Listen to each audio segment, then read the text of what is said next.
नमस्कार विद्यार्थी मित्रांनो, स्वागत आहे तुमचं मराठी जी के या आपल्या यूट्यूब चॅनलवरती। तर पहा, आजच्या व्हिडिओमध्ये आपण आज झालेल्या म्हणजेच 18 सप्टेंबर या दिवशी झालेल्या DMER पदभरतीमध्ये तुम्हाला जेवढे काही परीक्षेमध्ये प्रश्न विचारण्यात आले होते तर ते प्रश्न आज आपण कव्हर करणार आहोत। तरी तुम्ही चॅनलवर जर नवीन असाल तर चॅनलला सबस्क्राईब करून ठेवा, कारण तुम्हाला असेच महत्त्वपूर्ण व्हिडिओ नक्कीच बघावयास मिळतील। चला तर मग व्हिडिओला सुरुवात करूया। तर पहा, प्रश्न क्रमांक पहिला, गुलामगिरी या पुस्तकाचे लेखक खालीलपैकी कोण आहेत? तर या प्रश्नाचं उत्तर होतं पहा ऑप्शन क्रमांक 2, महात्मा फुले। महात्मा फुले हे गुलामगिरी या पुस्तकाचे लेखक आहेत। प्रश्न क्रमांक दुसरा असा होता पहा, राष्ट्रीय सागरी सप्ताह भारतामध्ये कोणत्या महिन्यामध्ये साजरा केला जातो? तर या प्रश्नाचं उत्तर होतं पहा ऑप्शन क्रमांक 3, एप्रिल। तर पहा, राष्ट्रीय सागरी सप्ताह भारतामध्ये एप्रिल या महिन्यामध्ये साजरा केला जातो।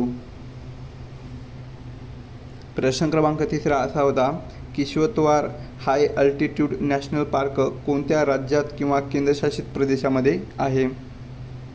तर या प्रश्नाचं उत्तर होतं पहा ऑप्शन क्रमांक 1, जम्मू आणि काश्मीर। तर पहा, किश्तवार हाय अल्टिट्यूड नॅशनल पार्क हे जम्मू आणि काश्मीर या केंद्रशासित प्रदेशामध्ये आहे। प्रश्न क्रमांक चौथा, भारताचे भीष्म पिता म्हणून खालीलपैकी कोणाला ओळखले जाते? तर ऑप्शन क्रमांक 4 पहा, दादाभाई नौरोजी। दादाभाई नौरोजी यांना भारताचे भीष्म पिता म्हणून ओळखले जाते किंवा म्हटले जाते। प्रश्न क्रमांक 5, इटियाडोह हे धरण महाराष्ट्रातील कोणत्या जिल्ह्यामध्ये आहे? तर ऑप्शन क्रमांक 3 पहा, गोंदिया। तर इटियाडोह हे जे धरण आहे तर ते पहा महाराष्ट्रातील गोंदिया या जिल्ह्यामध्ये आहे। प्रश्न क्रमांक 6, लाडकी बहीण योजनेअंतर्गत महिलांना किती रक्कम प्रदान करण्यात येते? तर या प्रश्नाचं उत्तर पहा ऑप्शन क्रमांक 2, 1500 रुपये। तर पहा, लाडकी बहीण योजनेअंतर्गत महिलांना एकूण 1500 रुपये इतकी रक्कम प्रदान करण्यात येते। प्रश्न क्रमांक 7, अरबी महासागराला खालीलपैकी कोणती नदी जाऊन मिळते? तर या प्रश्नाचं उत्तर होतं पहा ऑप्शन क्रमांक 2, नर्मदा। तर नर्मदा ही नदी पहा अरबी महासागराला जाऊन मिळते। प्रश्न क्रमांक 8, भारतीय राज्यघटनेचे कलम 51A कशाशी संबंधित आहे?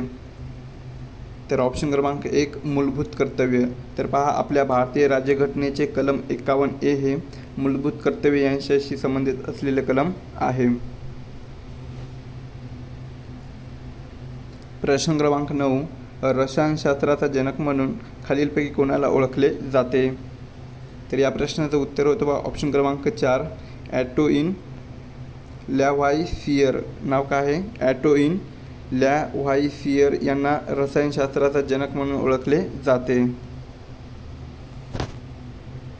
प्रश्न क्रमांक 10, 2011च्या जनगणनेनुसार सर्वाधिक लिंग गुणोत्तर असलेले राज्य कोणते आहे?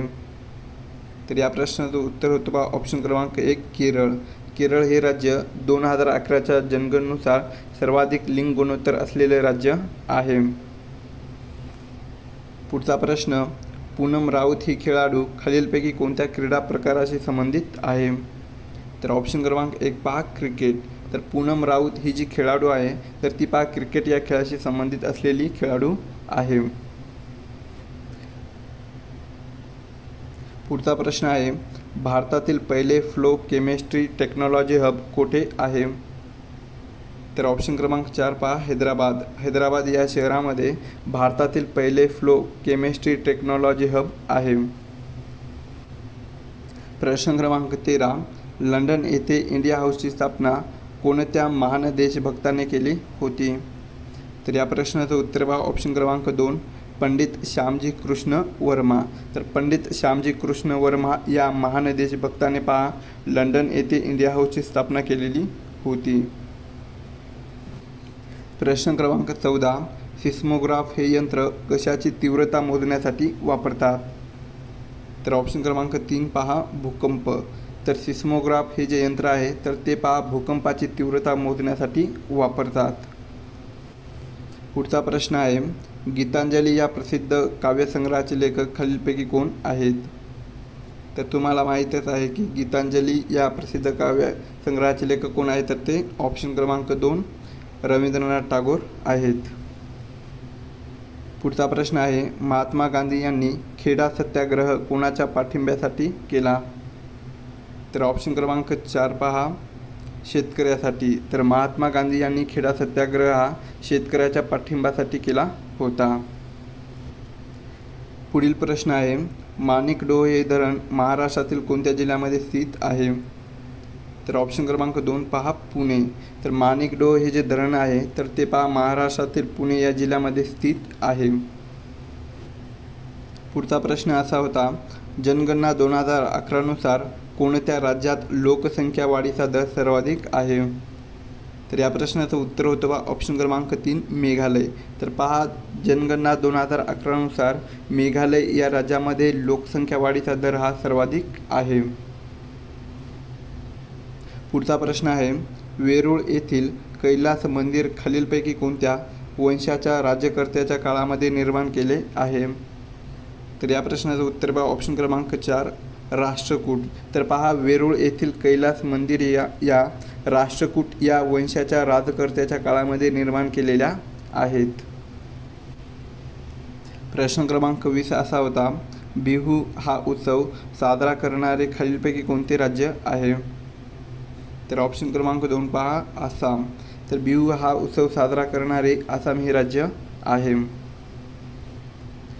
पुढचा प्रश्न आहे, महाराष्ट्रात दगडी कोळशाच्या खाणी खालीलपैकी कोणत्या जिल्ह्यामध्ये आहेत? तर ऑप्शन क्रमांक 3 पहा, चंद्रपूर. तर महाराष्ट्रामध्ये दगडी कोळशाच्या खाणी या चंद्रपूर या जिल्ह्यामध्ये आढळतात.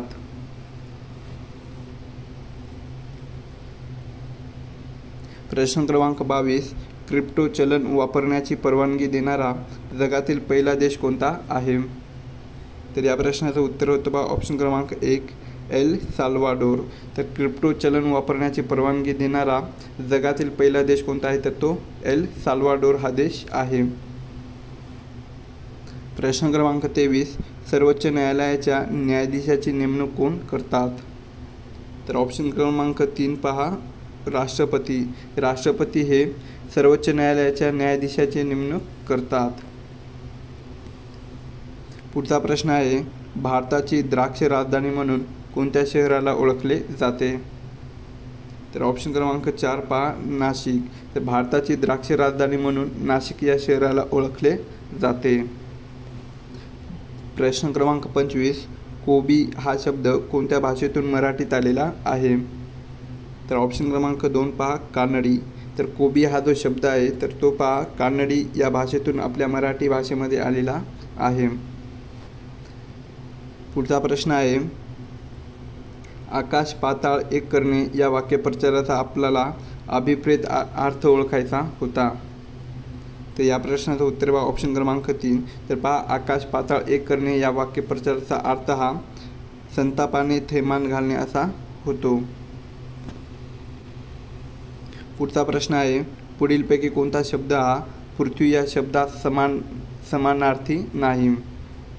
तर ऑप्शन क्रमांक 3 पहा, दारा. दारा हा जो शब्द आहे तर तो पहा पृथ्वी या शब्दास समानार्थी शब्द नाही.